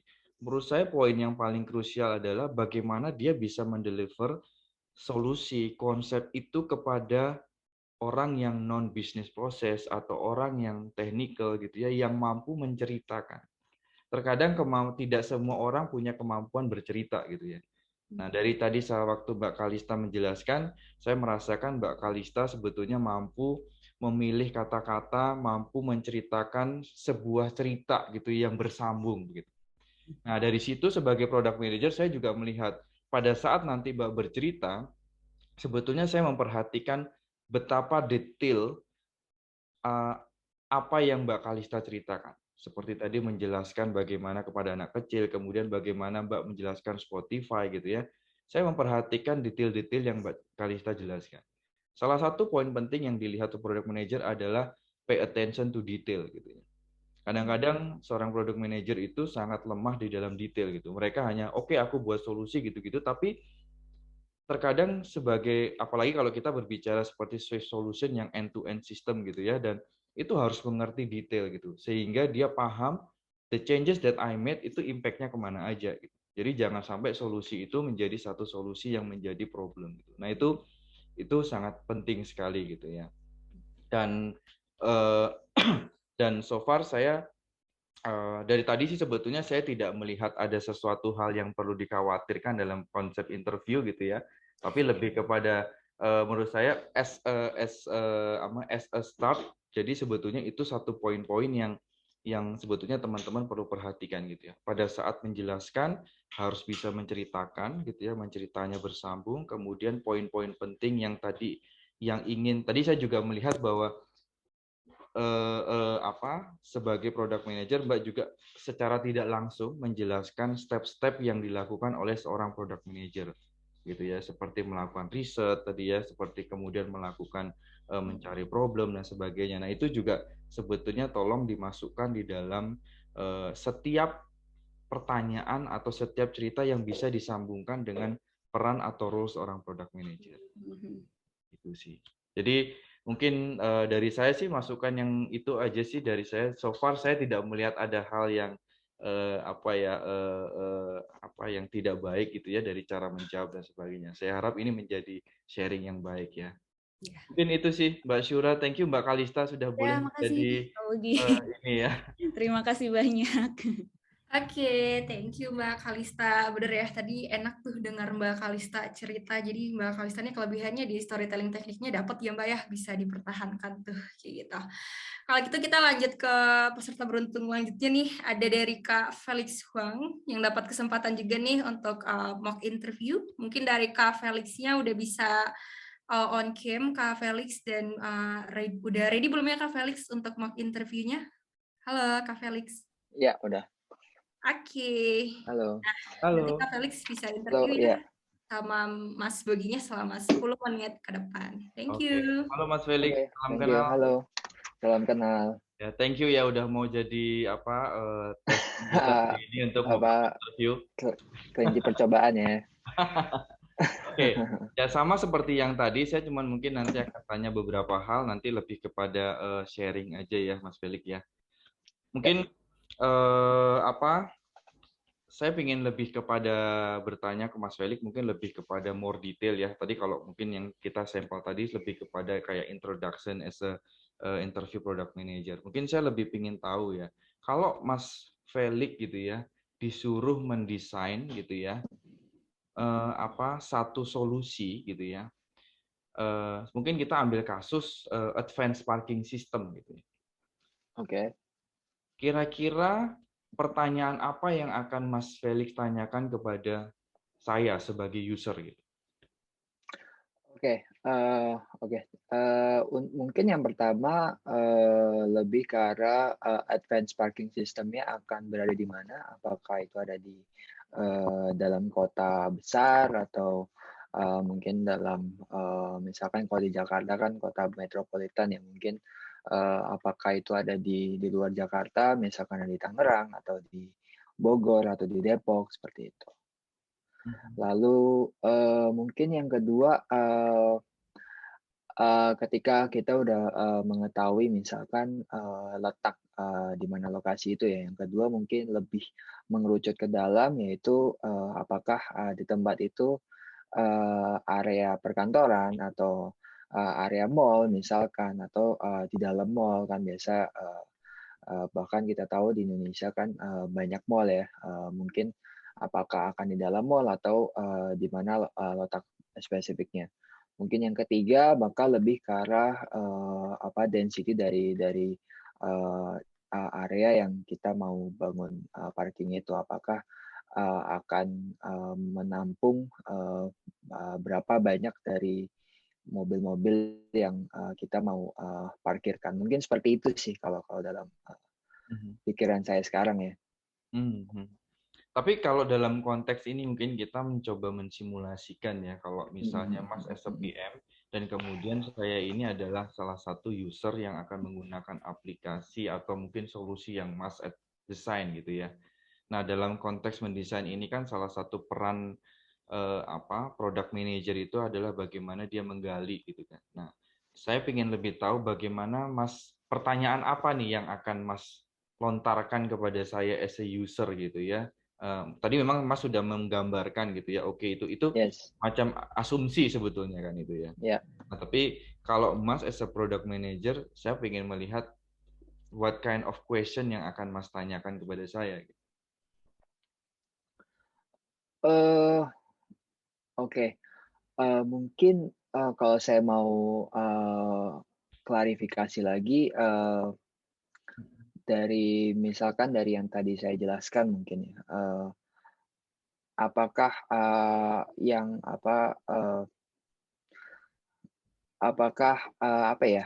wow.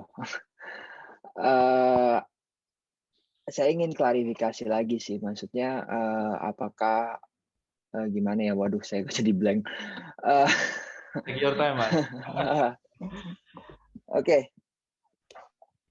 Ya, jadi mungkin yang pertama itu tadi sih yang saya mau tanyakan dulu, apakah klarifikasinya akan berada di dalam kota atau di dalam kota besar atau di mana. Lalu dari situ ketika saya udah dapat jawabannya dari klarifikasinya, baru saya menawarkan mungkin dari riset yang ada, dari yang saya udah lakukan dari awal, mungkin baru saya lontarkan untuk solusi-solusi yang mungkin ada gitu. Dan mungkin yang pertanyaan yang kedua yang lebih krusial ya itu tadi sih, maksudnya untuk klarifikasi dari pertanyaan-pertanyaan yang tadi saya lontarkan dulu. Oke. Mungkin pada dalam konteks kita bicara case advanced parking system ini ya gitu ya Mas. Yes.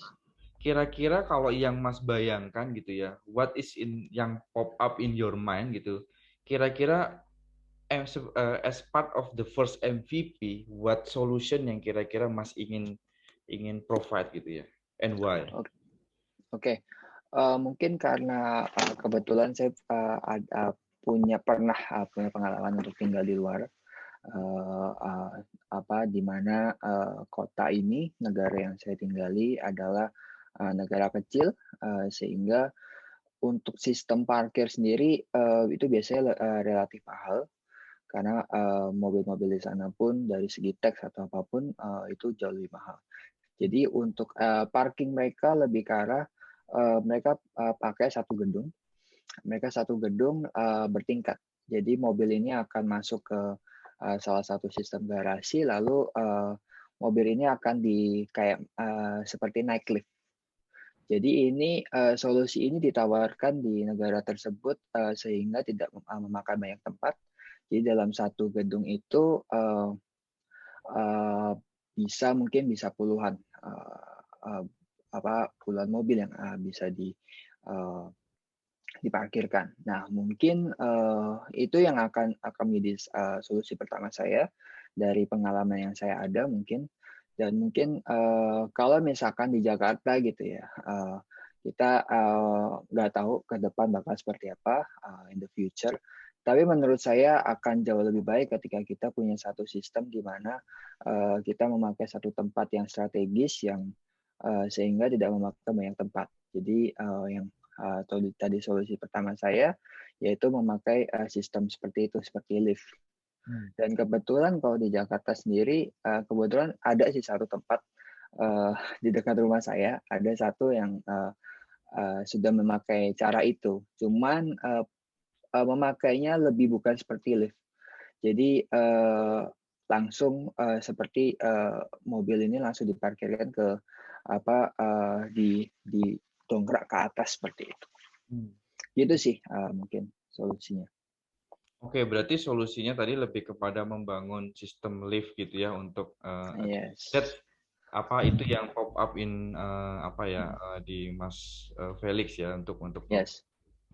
Oke Mas, mungkin the next question lebih kepada gini. Anggap aja Mas as a product manager gitu ya, terus kemudian Mas harus dikasih waktu untuk mendevelop tadi lah solusi tadi ya. Terus kemudian ya as usually ya as a normal PM Mas lakukan assessment, Mas lakukan estimasi, come up dengan hasilnya ternyata butuh waktu 3 bulan gitu. Ya kan? Misalnya Oke. Ternyata Mas comeback kepada stakeholdernya ngomong begini, aku cuman kasih kamu 1 bulan, gitu ya. Oke. Nah, menurut Mas, as a product manager, apa yang Mas akan lakukan?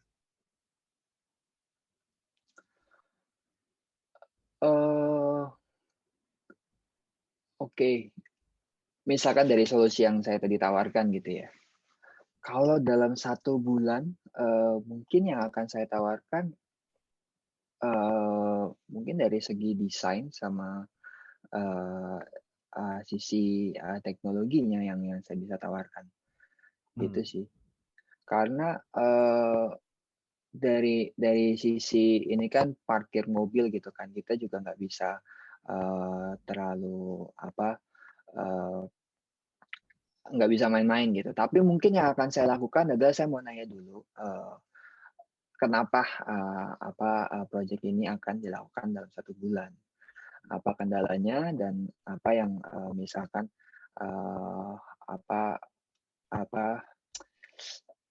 kendala dan prioritas yang mungkin bisa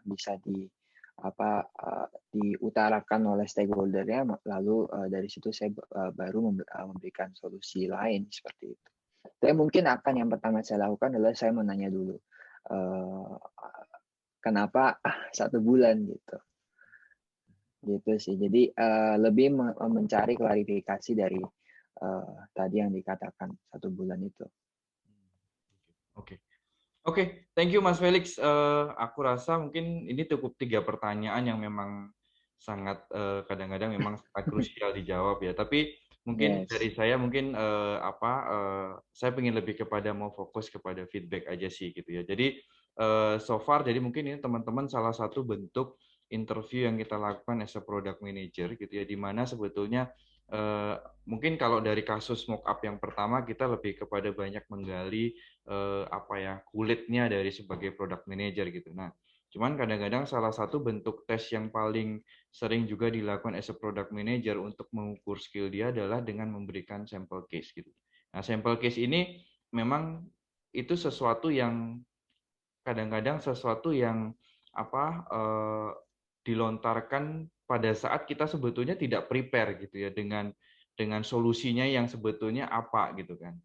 Tapi sebetulnya mungkin yang mau saya cerita adalah tidak ada jawaban atau mungkin solusi yang kita expect itu bakalan menjawab atau memuaskan di balik apa dalam konteks interview yang hanya mungkin berlangsung 1 jam dan solusi yang belum terpikirkan. Tapi sebetulnya di situ seorang product manager dalam proses interview itu akan dinilai bagaimana step-step dia untuk menggali problemnya gitu ya. Nah mungkin sekedar tadi dari kalau yang kita lihat dari source simulasi tadi memang artinya Mas tadi sudah mulai kenapa saya bertanya what kind of question yang akan Mas tanyakan ke saya. Sebetulnya saya ingin tahu lebih kepada kalau peran product manager itu kan sebetulnya sangat penting di proses requirement gathering. Nah, sebetulnya as part menyambung dari kemampuan storytelling, sebetulnya bagian penting dari seorang product manager adalah bisa bertanya pertanyaan yang tepat. Gitu. So, mungkin perlu sebetulnya yang kita ingin lihat, apakah Mas sudah bertanya sebetulnya kepada usernya gitu ya, sebetulnya dari advanced parking ini goal-nya yang ingin mau dicapai apa gitu kan. Terus kemudian lebih kepada banyak berdiskusi kepada pertanyaannya sebetulnya problem yang ingin di-solve dengan advanced parking ini fokusnya mau kemana gitu ya. Apakah sebetulnya kalau kita ngomong advanced parking, apakah sebetulnya cara memarkirkan mobil itu lebih penting nggak dibandingkan sebetulnya kalau kita lihat kondisi di Jakarta misalnya. Nanti kita sebetulnya bisa mengambil asumsi di satu daerah gitu ya. Sebenarnya di Jakarta itu problem parkir itu apa? Problem parkir sebetulnya yang gampang sekali kita deteksi adalah kecepatan orang untuk mendapatkan tempat parkir dan kemudian kecepatan orang bukan kecepatan artinya kepastian orang mendapatkan tempat parkir di satu tempat yang mungkin sangat ramai atau mungkin di mall dan sebagainya. Nah, itu sesuatu yang menurut saya itu harusnya bisa menjadi fokus di advanced parking. Tapi that's itu bagian daripada menggali. Jadi mungkin lebih banyak ditekankan kepada menggali ke proses-proses seperti itu gitu kan. Nah, kemudian mungkin pada saat mungkin kembali lagi pada saat saya bertanya what is the MVP gitu ya. Saya rasa mungkin jadi sedikit kurang bisa maksudnya lebih kepada bahwa karena kita nggak dapat di awalnya itu, jadi sebetulnya kita jadi nggak terlalu fokus kepada solusinya apa gitu kan. Sehingga kadang-kadang itu yang menjadi sesuatu yang penilaian dari kita sebagai seorang interview dan untuk product manager gitu. Nah kemudian juga di belakang tadi sebetulnya adalah satu common case yang akan selalu happen sebagai product manager pada saat kita berbicara dengan stakeholder, kita akan diperhadapkan dengan satu timeline gitu.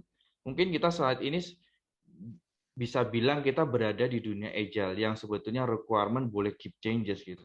Tetapi dalam konteks stakeholder, mereka punya timeline, mereka ingin merilis satu produk gitu kan, yang bisa untuk dirilis ke market dan get the revenue secara cepat gitu. Nah, bagaimana seorang product manager sebetulnya di dalam konteks agile ini juga nggak bisa terlalu agile kemudian tidak bisa mengeluarkan produknya gitu. Sehingga kemampuan seorang product manager untuk membreakdown solusi, kemudian mengeluarkan MVP dan kemudian bisa memprioritaskan what is the minimum viable product yang bisa di-deliver untuk bisa mendapatkan revenue bagi company, itu menjadi satu kunci penting bagi seorang product manager. Tapi itu sih mungkin feedback dari aku, tapi overall sebetulnya it's understandable dan mungkin case yang seperti dialami Mas ini adalah kayak tadi misalnya mungkin case ada blank itu something yang happen ya teman-teman dan dalam proses interview, dan itu memang sesuatu yang teman-teman harus be ready gitu ya, maksudnya tapi sebetulnya cara terbaik untuk menghandle itu adalah dengan bertanya gitu. Makanya itu kemampuan untuk bertanya, kemampuan untuk asking the right question gitu ya, untuk bisa memilih abis ini aku nanya apa ya, abis ini aku nanya apa.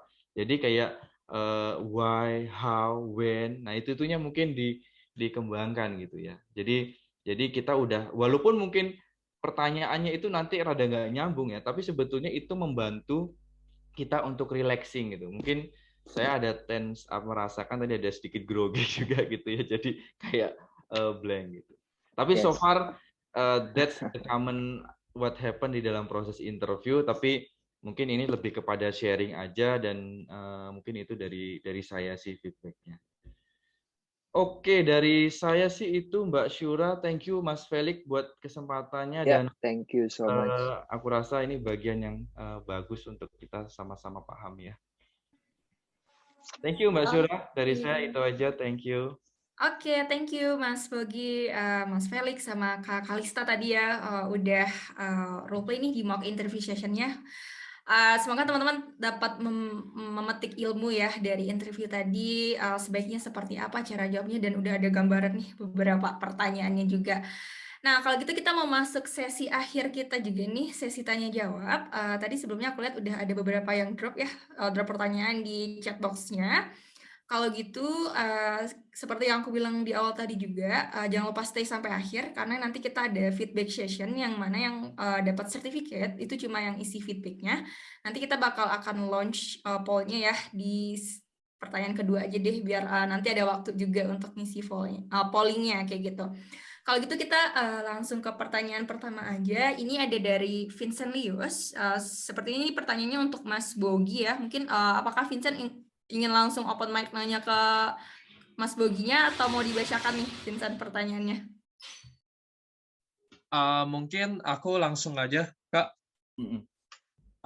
Selamat malam, Kak Bogi. Nama aku Vincent Lius, aku mahasiswa semester 4 Sistem Informasi. Jadi aku pengen nanya nih, Kak. Kan aku jurusan Sistem Informasi ya.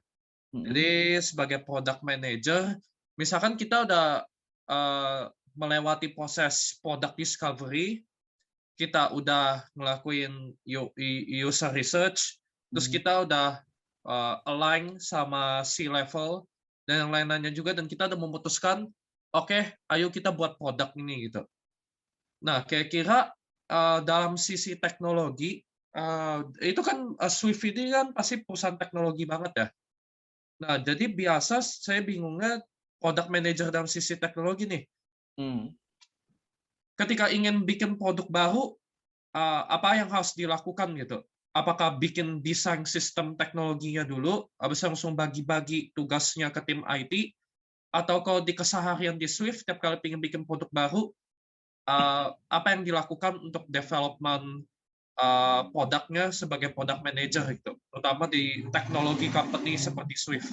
Itu aja sih, Kak. Oke, mungkin boleh langsung jawab ya, Mbak Syura ya. Ya, thank you Mas Vincent. Jadi sebetulnya mungkin in short gini, bahwa product manager yang jelasnya tidak bekerja sendiri gitu ya. Jadi di dalam konteks Swift, product manager akan punya kayak counterpart gitu ya, atau partner, which is itu adalah kita bilang adalah engineering team gitu ya. Di situ ada engineering manager yang akan berkolaborasi dengan kita gitu. Dan sebetulnya tidak cuma engineering manager, di situ juga ada sebetulnya kalau memang a big company, kita juga punya tim data science gitu ya, yang kemudian akan membantu melakukan assessment. Nah, sebetulnya dalam konteks role product manager sendiri, dia mungkin sebetulnya tidak sepenuhnya mungkin mengarah kepada solution secara teknologi atau arsitektur dari ininya ya, dari solusinya gitu ya. Sebetulnya tanggung jawab dari seorang product manager adalah memastikan bahwa produk yang kita desain itu pertama harus menjawab problem yang ingin kita solve dulu gitu. Dan tugas dari seorang product manager adalah bagaimana dia bisa mendefinisikan the required development, yaitu mendefinisikan requirement-nya, kemudian kita bicara user story, kemudian ada bicara acceptance kriteria gitu ya, yang kemudian itu harus cukup bisa mengcover semua use case yang ingin kamu develop dari satu aplikasi tersebut. Nah, kemudian nanti akan ada engineering manager ini atau engineering team yang akan membantu product manager untuk mengassess produk yang ingin kamu buat. Nah, biasanya di dalam proses ini kita ada pada saat kita product manager itu membuat namanya PRD dokumen gitu ya.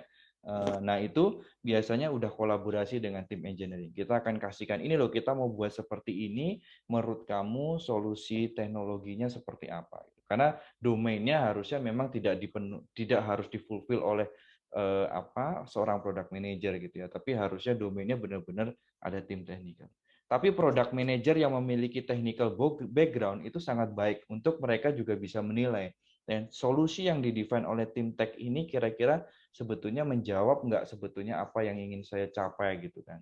Jangan sampai constraint technical itu malah memblok solusi yang ingin kamu develop as a product manager. Dan product manager juga tidak boleh terjebak bahwa wah teknologinya nggak bisa begini, orangnya nggak bisa begini, jadi kayak kita jadi terbatas, tidak bisa mengembangkan solusi menjadi lebih baik.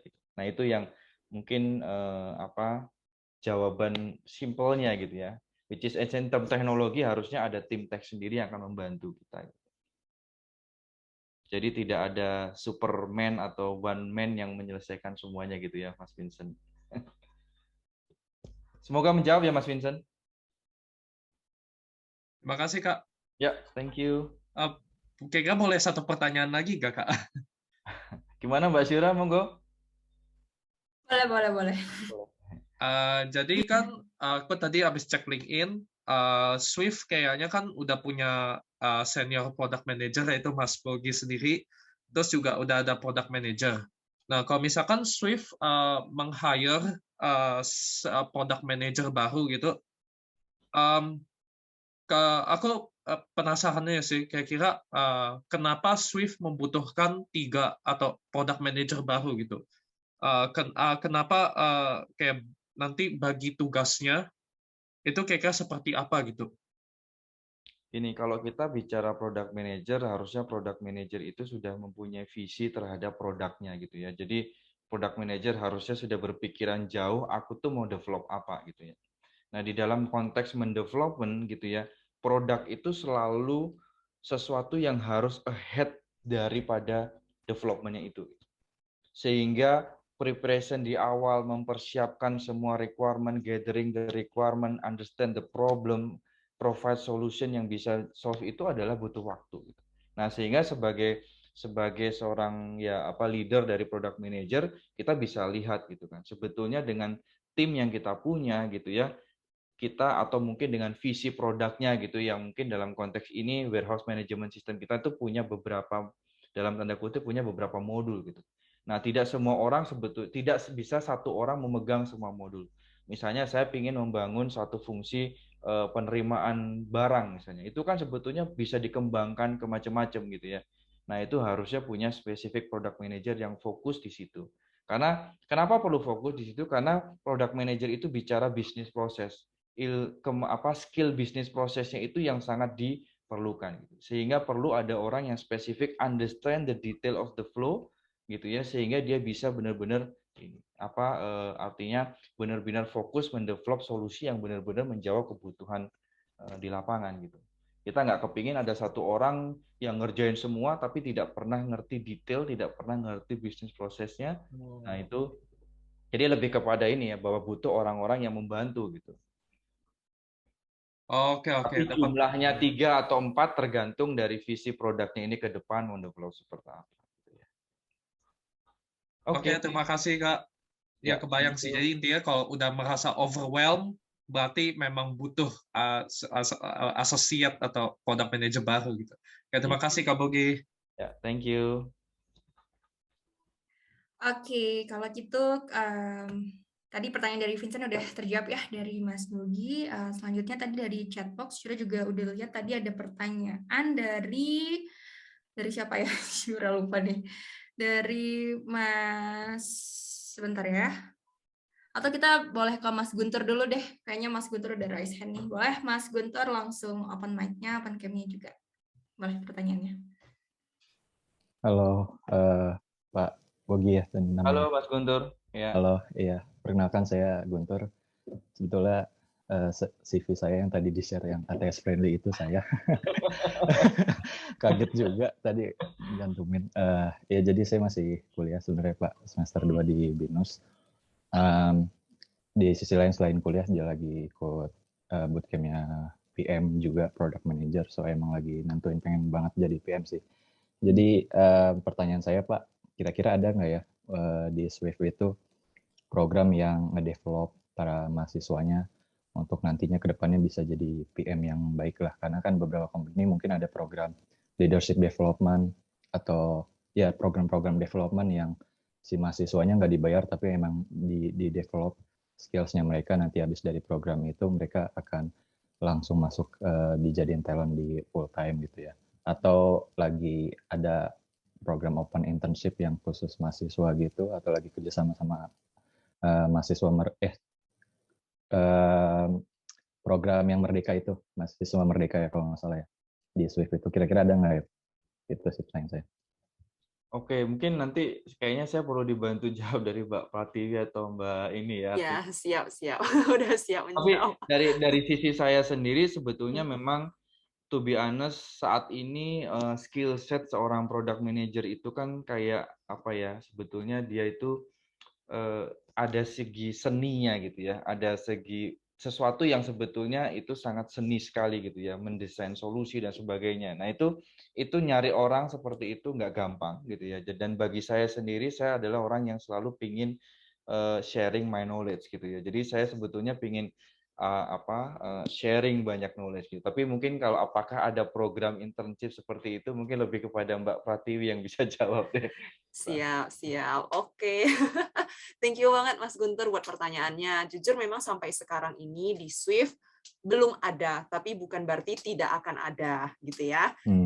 Memang itu sudah masuk dalam planning yang akan dilakukan oleh tim people juga ke depannya untuk ada beberapa program-program internship gitu. Cuma mungkin untuk Mas Guntur ya sedikit fun fact soal Swift ya. Jadi Swift ini sangat terbuka untuk bagi teman-teman yang masih mahasiswa bahkan untuk bekerja full time gitu.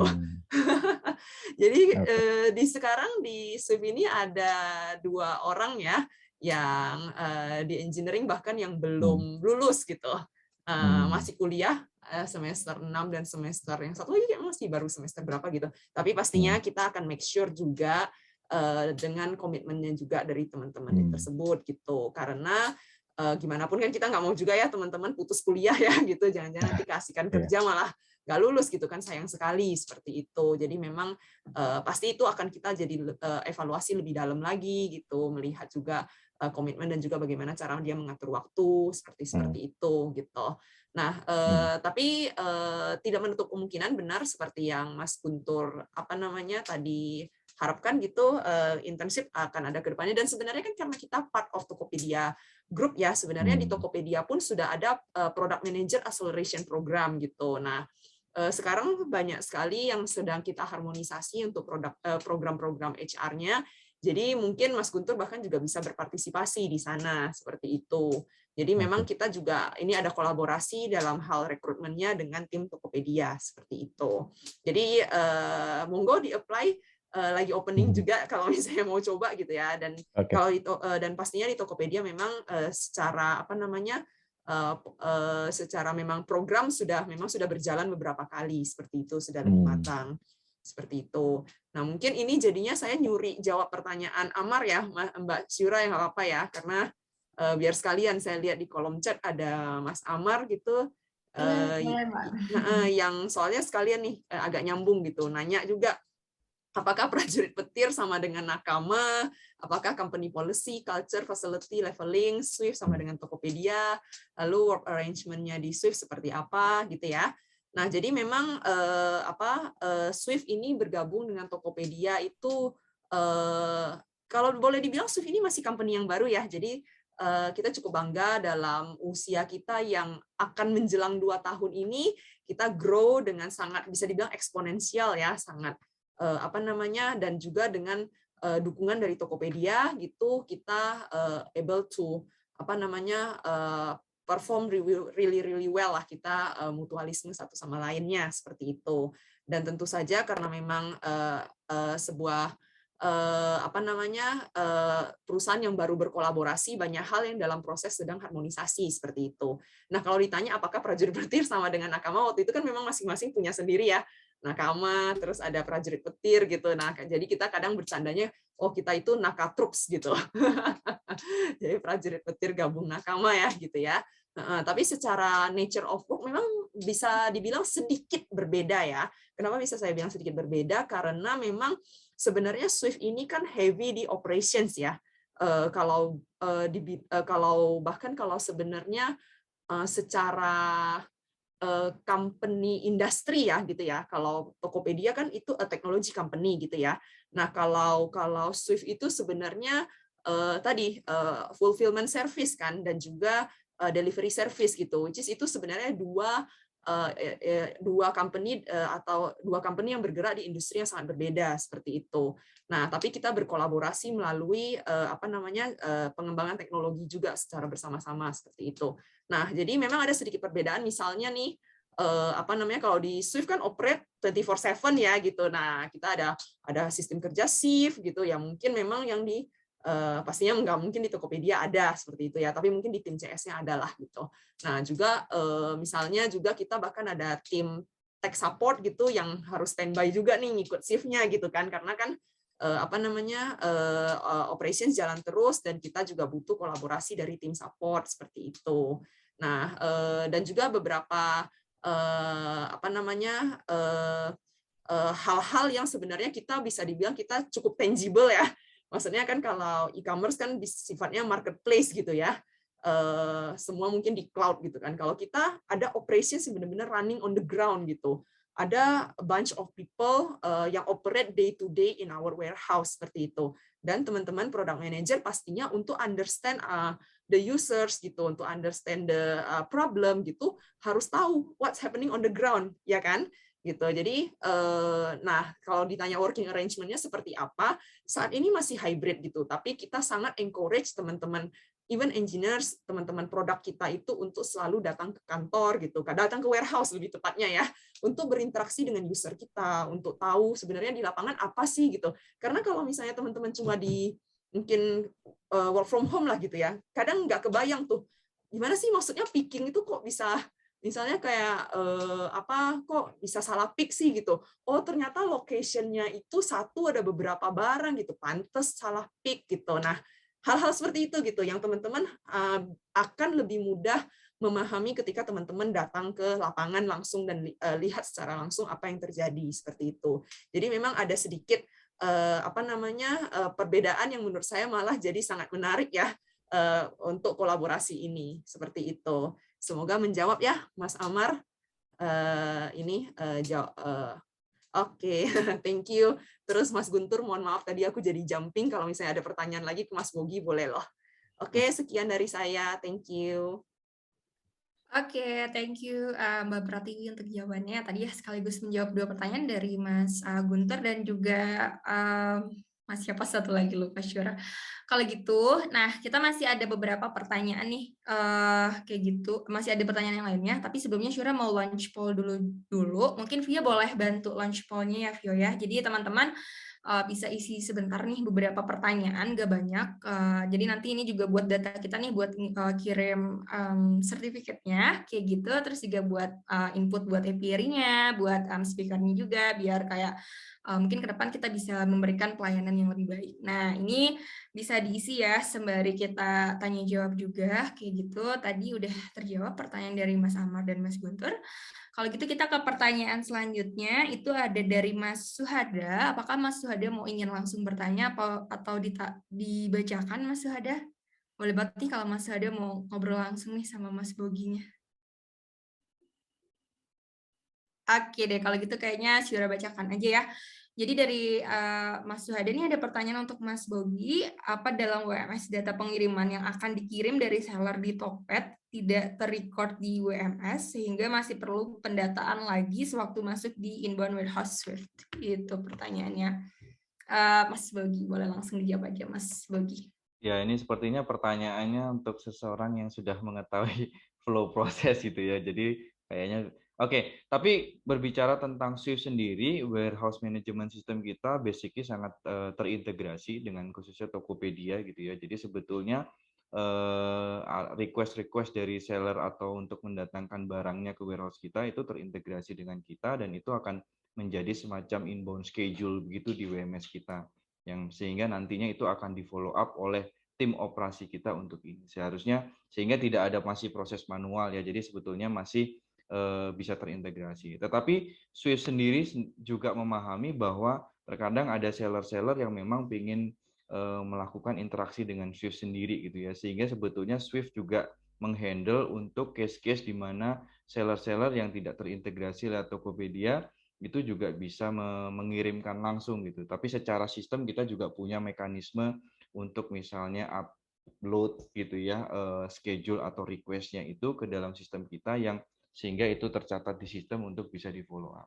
Tapi pertanyaannya dalam konteks Tokopedia, yes kita terintegrasi dan tidak perlu ada double entry dari Tokopedia dan kemudian dimasukkan di WMS sistem kita lagi. Semoga itu menjawab ya Mas Wadak.